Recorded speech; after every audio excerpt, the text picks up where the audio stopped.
Assalamualaikum warahmatullahi wabarakatuh. Balik lagi di channel Sekelas Pinjol. Oke teman-teman, gimana kabarnya? Sehat selalu ya. Oke, langsung saja nih tanpa basa-basi lagi. Pertanyaan yang sering banyak ditanyakan oleh teman-teman subscriber. Kalian menanyakan, bang ini ada DC apa enggak? Bang di situ ada DC apa enggak? Dan juga pertanyaan, lokasi mana aja bang yang sering didatangi DC ini bang? Gitu kan. Oleh karena ini saya akan menjawab pertanyaan kalian ya. Saya akan bahas tentang lokasi yang paling rawan dikunjungi DC. Jadi buat kalian yang saat ini sedang gagal bayar atau telat bayar di pinjaman online, pokoknya simak video ini. Jadi gini teman-teman, kemana DC paling sering untuk mengunjungi para debitur yang gagal bayar? Dan di mana biasanya DC itu datang? Nah, biasanya ada beberapa kriteria alamat yang dibagi menjadi 3, yaitu biasanya DC datang sesuai alamat KTP. Terus kedua mungkin alamat domisili yang kalian sedang merantau, atau mungkin kalian sedang kontrak atau sedang ngekos. Yang ketiga adalah kantor atau tempat kita bekerja. Nah, alamat inilah yang ada kemungkinan untuk dikunjungi oleh DC lapangan di saat kalian melakukan gagal bayar. Nah, dari ketiga tempat tersebut, di mana sih yang paling sering dan paling memungkinkan dikunjungi DC? Kalau dilihat ya dari beberapa pinjol, yang besar, contohnya Akulaku, Kredivo, Kredit Pintar, Home Credit, Shopee, walaupun Shopee ini juga belum banyak DC lapangannya ya. Biasanya si DC akan datang ke alamat domisili, ya, alamat domisili.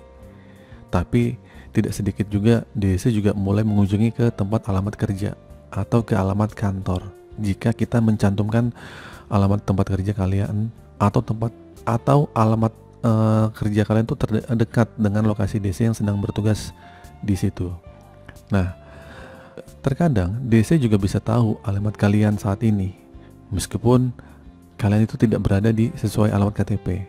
Nah, ini jadi masalah nih, yaitu dari alamat kalian sewaktu kalian belanja via online. Bisa jadi dia tahu dari situ seberapa sering kalian melakukan belanja dengan menggunakan alamat yang kalian tuju, yang serta nomornya di situ gitu. Biasanya bisa menyimpulkan biasanya DC bisa menyimpulkan kalau kalian tuh ada di lokasi situ.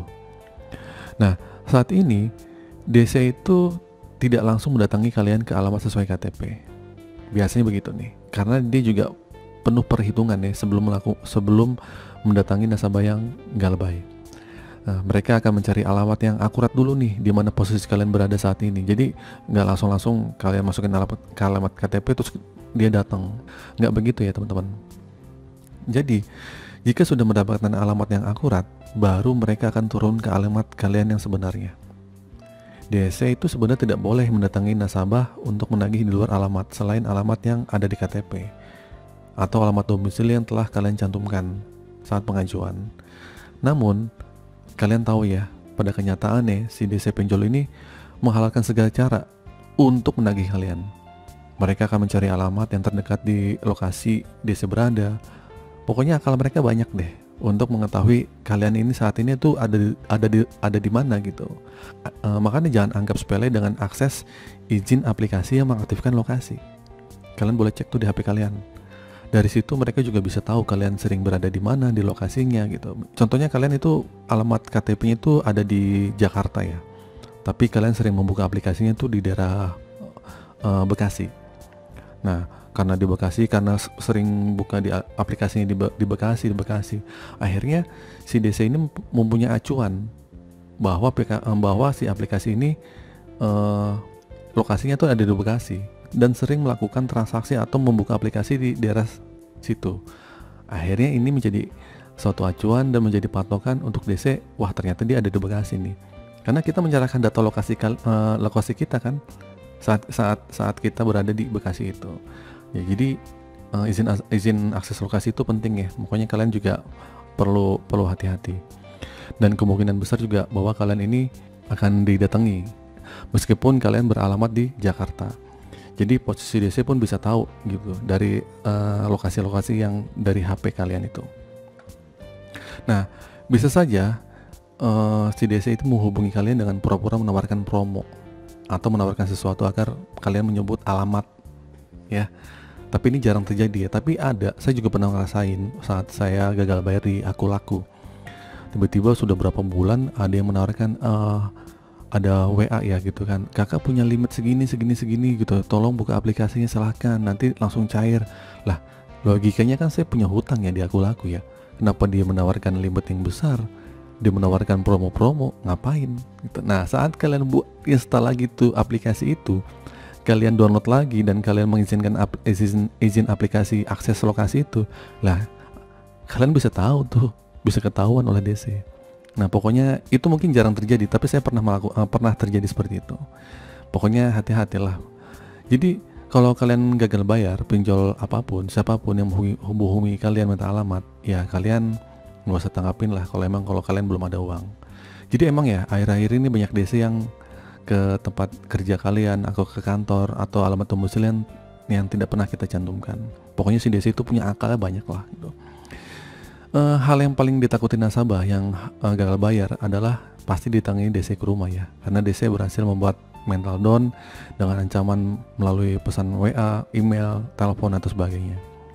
Jadi gini teman-teman, mau sampai kapan kalian terus bertanya kapan DC datang ke rumah? Bang, di wilayah mana aja bang yang ada di lapangan ya?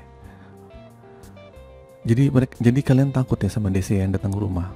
Saya ngerti ya, saya paham ya, kalian takut dimarahi orang tua, malu sama tetangga, malu sama mertua, malu atau takut sama suami, sama istri.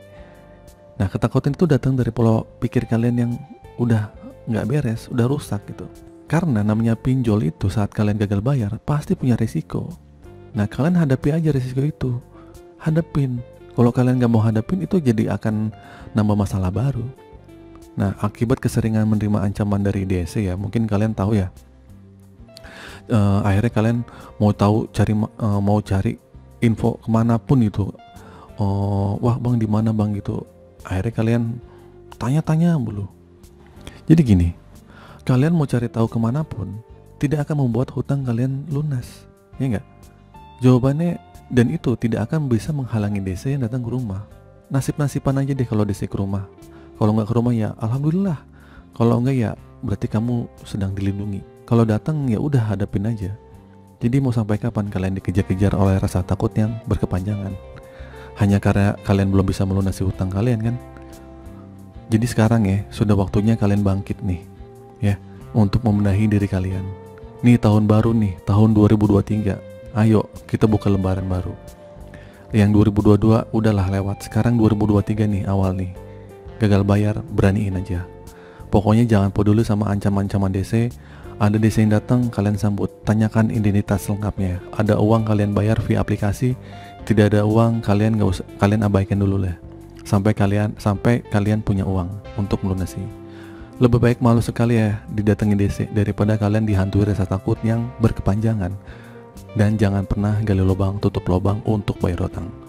Oke, itu saja teman-teman. Semoga video ini bermanfaat. Akhir kata, assalamualaikum warahmatullahi wabarakatuh.